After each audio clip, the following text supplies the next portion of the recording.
අයිබෝවන් කලින් වීඩියෝ එකේ ඩිමෙන්ෂන් කියලා එක නම් කරලා තිබුණේ ඩිමෙන්ෂන් එකේ එක මේක ඩිමෙන්ෂන් එකේ දෙක මේකෙන් කතා කරන්න උත්සාහ කරන්නේ බාර මං කලින් මතක් කරලා දීපු හැටියට ගන්ධබ්බ කියන කොටසේ අනිත් හරිය මේ ගන්ධබ්බ කියන එකට ඉංග්‍රීසි වචනයක් තියෙනවායි කියලා ලේසිම පහසුම වචනය ළඟටම ගන්න පුළුවන් වචනය මට හිතෙන්නේ සයිගෝට් කියන නම. සයිගෝට් කියලා කියන්නේ ඔයගොල්ලන්ට මේක විස්තර දැනගන්න පුළුවන් අවශ්‍ය නම් දරු ප්‍රතිසන්දේ පිළිබඳව තියෙන පොත්වලින් ඒ කියන්නේ මේ මෙඩිකල් පොත්වලින් ඒක පහසු වෙන මම ආයෙත් ඒ නම කියන්නම් සයිගෝට් කියලා තමයි ඒකට කියන්නේ. ඒක ස්පෙල් කරන්නේ ZYGOTE. ඉතින් දැන් ජීවිතයක් බා ගැනීමට හේතු ගොඩක් තියෙනවා මේ ස්වභාව ධර්මයේ තියෙන දේවල් මේවා. මිනිස්සෙකුට හරි සතෙකුට හරි මේ ගන්ධබ්බ කියන ස්ටේට් එකේ ඉඳලා මුකුත් කරන්න බෑ. මොකද හැම ජීවියෙකුටම ශරීරයක් අවශ්‍යයි. එහෙම නැත්නම් ඒගොල්ලන්ට පෙනෙන්නේ නැහැ, ඇහෙන්නේ නැහැ, රස දැනෙන්නේ නැහැ. බුදු ධර්මයේ කියන හැටියට ගඳ සුවඳ දැනෙන්නේ නැහැ. එතකොට ශරීරයේ ස්පර්ශ දැනෙන්නේ නැහැ. ඒක නිසා සම්පූර්ණ පරමාර්ථය තමයි ජීවිතයක මෙන්න මේ අංගයන් එහෙම නැත්නම් මේ ඉන්ද්‍රියයන් ලබා ගැනීම. ඉන්ද්‍රියයන් කියලා කියන්නේ ඒවා තමයි මේ පිටස්තර ලෝකයට සම්බන්ධ වෙන දේවල්. ඒ කියන්නේ හරියට ඇන්ටෙනා වගේ පිටස්තර ලෝකයක් එක්කලා තියෙන සම්බන්ධය ඇති කර ගැනීමට තියෙන ඇන්ටෙනා හැටියට තමයි මේ පංචේන්ද්‍රයන් හඳුන්වන්නේ. පංචේන්ද්‍රයන් ලබා ගන්නට නම් ප්‍රතිසන්දියක් අවශ්‍යයි. ඒක තමයි මූලික පරමාර්ථය. ප්‍රතිසන්දියක් ලැබෙන්නේ කොහොමද කියන එක පිළිබඳව මම ඊටාම කෙටියෙන් කතා කරන්නම්. දැන් අපි ගන්ධබ්බෙක් එහෙම නැත්නම් සයිගෝට් එකක් මේ මව් කුසයකට ඇතුල් වෙලා ඒක පිළිසිඳ ගත්තට පස්සේ එයා මේ පොඩි හුක් එකක් දාගන්නවා අපේ අම්මගේ ශරීරයට. ඒකෙන් තමයි අවශ්‍ය කරන නියුට්‍රියස් ලබා ගන්න මේ ශරීරයේ ගොඩනගා ගන්නට. ඉතින් ඕක නිසානේ ඔය බුද්ධ ධර්මයේ උඟක් කියලා තියෙන්නේ විශේෂයෙන් දෙමව්පියන්ට ඉතාමත්ම ගරු කරන්න ඕනයි කියලා. මොකද දෙමව්පියෝ නිසා තමයි අපිට මේ අවශ්‍ය කරන ඇන්ටෙනා ටික ලබා ගන්න පුළුවන් වෙන්නේ. එහෙම නැත්නම් ශරීරය ගොඩනගා ගන්න පුළුවන් වෙන්නේ දෙමව්පියන් නිසා. එහෙම නැතුව වෙන මොනම ආකාරයෙන්වත් ශරීරයක් ගොඩනගා ගන්න බෑ. එතකොට ශරීරය ගොඩනගා ගත්තට පස්සේ අපි ඊට පස්සේ උපදිනවානේ. ඉපදුනාට පස්සේ දැන් ඒ ශරීරය පාවිච්චි කරලා කරන දේවල් ඒකට මම කැමති නෑ පිංපව් කියලා කියන්න. ඒකට negative and positive action කියලා කියනවා නම් තමයි නිවැරදි කියලා මං හිතන්නේ. මොකද ස්වභාව ධර්මයට action ඔක්කොම එකයි. නමුත් ඒක අපිට තමයි බලපාන්නේ negative වලට negative හැටියටත් positive වලට positive හැටියටත්. ඊළඟට කර්මය කියලා කියන්නේ මොකද? කර්මය කියලා කියන්නේ action කියන එකනේ. ඒක හොඳ හෝ නරක මොනවා හරි ඇක්ෂන් එකක්. ඊට පස්සේ ඇක්ෂන් එකක් සම්පූර්ණ වෙන ක්‍රම කීපයක් තියෙනවා. ඉතින් මෙව්ව තමයි මේ බුදු ධර්මයේ විස්තර කරලා තියෙන්නේ බොහොම පළල් විදිහට.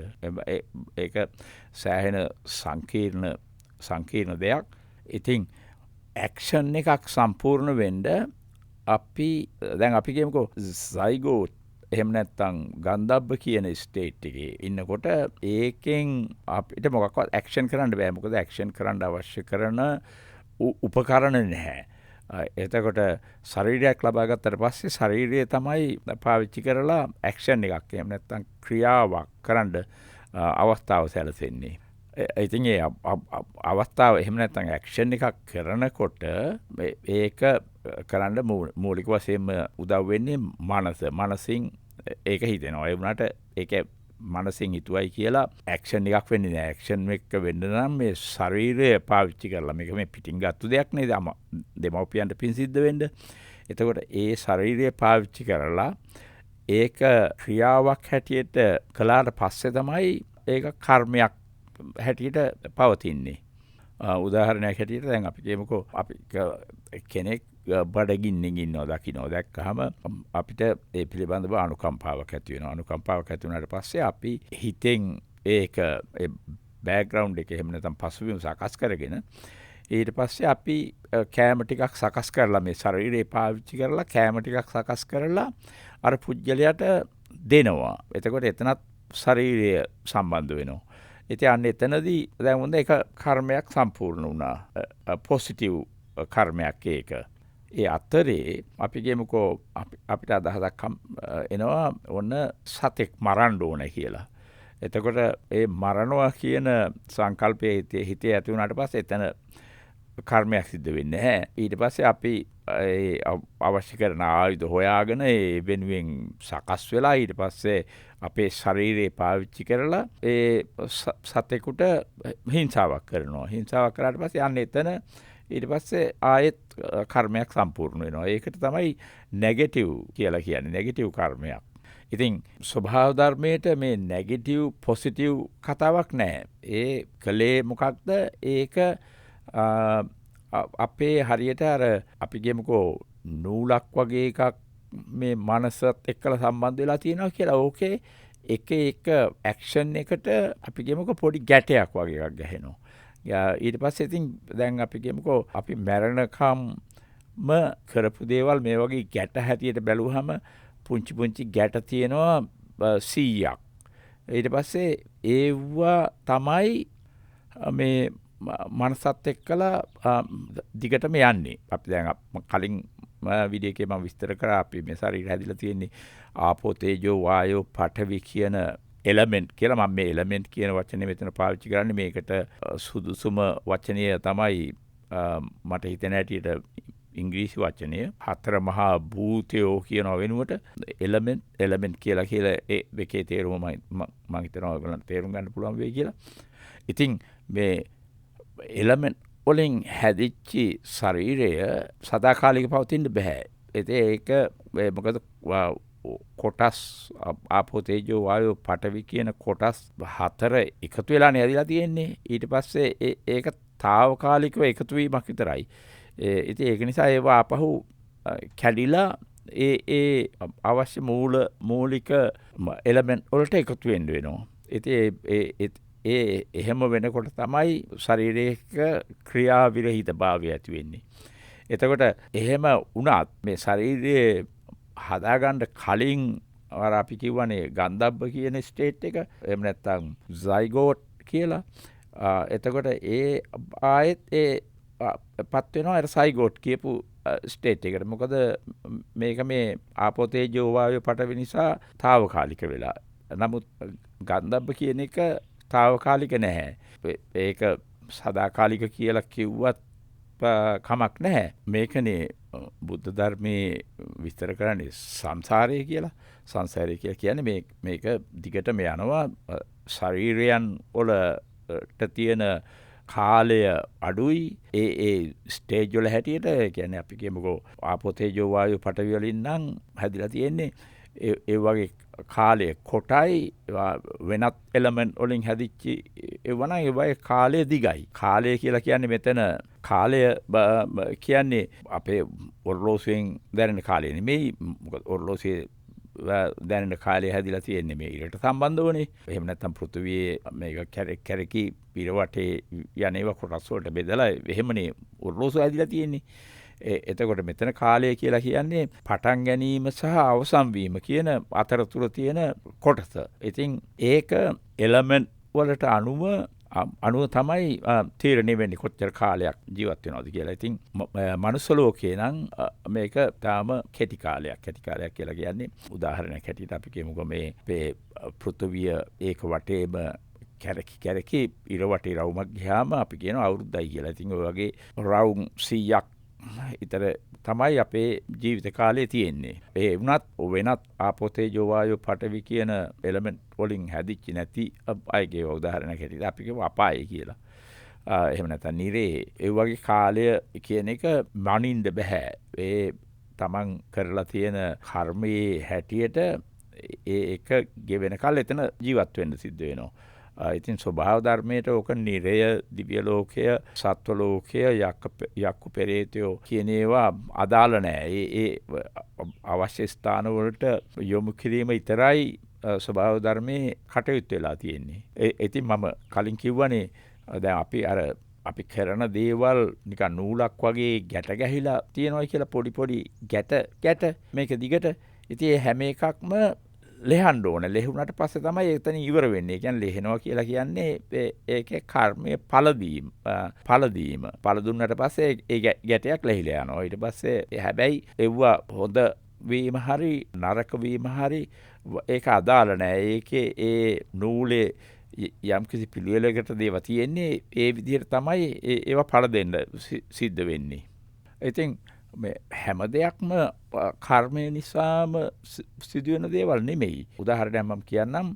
කවුරුත් අහලා ඇති එඩ්ගර් කේසි කියන පුජ්‍යලයා පිළිබඳව. එඩ්ගර් කේසි ජීවත් වුණේ ඇමරිකාවේ වර්ජිනියා බීච් කියන හරියේ. එතකොට එයා self hypnotize කියන ස්ටේට් එකට පත් වෙලා එයාට පුළුවන්කම තිබුණා මේ මිනිස්සුගේ ශරීරය පිළිබඳව දැනගන්න. ඉතින් එහෙම මම ඉතාමත්ම කෙටියෙන් මේක කියන්නේ. ගකේසි ගැන විස්තර වුණ තරම් හොයාගන්න පුළුවන් ඉන්ටර්නෙට් එකේ. ඉතින් මේ එක අවස්ථාවක මේ පුංචි ගෑනු ළමයෙක් එයාට උපදිනකොට නෙවෙයි ඊට පස්සේ තරමක වයසට ආවට පස්සේ එයාට මේ එයාගේ ශරීරය පැරලයිස් වෙනවා. පැරලයිස් වෙනවා කියලා කියන්නේ මම හිතන්නේ ඒකට වචනේ සිංහලෙන් අංශභාගී කියන එක. ඉතින් මේ අංශභාගයට නොයෙකුත් දොස්තරවරු හම්බෙලා මේක ගැන හොයාගන්න බැලුවා. ඒ වුණාට ඒ දොස්තරවරුන්ට එයා හේතුව මොකක්ද කියලා හොයාගන්න බැරි වුණා. බැරි වුණාම අන්තිමට කරන්න දෙයක් නැති තැන මෙයාව අරන් ගියා මේ එඩ්ගර් කේසි ගාවට. එඩ්ගර් කේසි ඊට පස්සේ එයා කරන යම්කිසි ප්‍රොසීජර් එකක් තියෙනවනේ. ඒ අනුව එයාගේ ශරීරය බලලා කිව්වා එයාගේ මේ හක්කේ මේ දතක් අලුතින් දතක් එනවා. ඒ දත මේ මොළයට තියෙන නර්ව් එකක් කොම්ප්‍රෙස් කරලා එහෙම නැත්නම් ප්‍රෙස් කරලා. ඒක නිසා ඒ දත ගලවලා දැම්මහම ඒ ළමයාගේ ප්‍රශ්නේ ඉවරයි කියලා. ඉතින් ඒ විදිහට ඒ දතත් මොකද්ද කියලා කේසි කියලා තියෙනවා. කිව්වහම මේ දෙමව්පියෝ ඒ විදිහට මේ ඩෙන්ටිස් කවට වෙන්න ඕනේ අරන් ගිහිල්ලා ළමයාගේ දත ගලවලා තියෙනවා. ගලවලා ගැලෙව්වට පස්සේ එයාව සනීප වෙනවා. ඉතින් මම මේකෙන් කියන්න උත්සාහ කළේ දැන් එතන කර්මයක් නිසා නෙමෙයි ඒක සිද්ධ වුණේ. ඒක සිද්ධ වුණේ වෙනත් ස්වභාව ධර්මයේ තියෙන පොඩි ගැටලුවක් හින්දා. දතක් ඇවිල්ලා මිස් කරන්න තිබ්බ නර්ව් එකක් මිස්ුනේ නැහැ.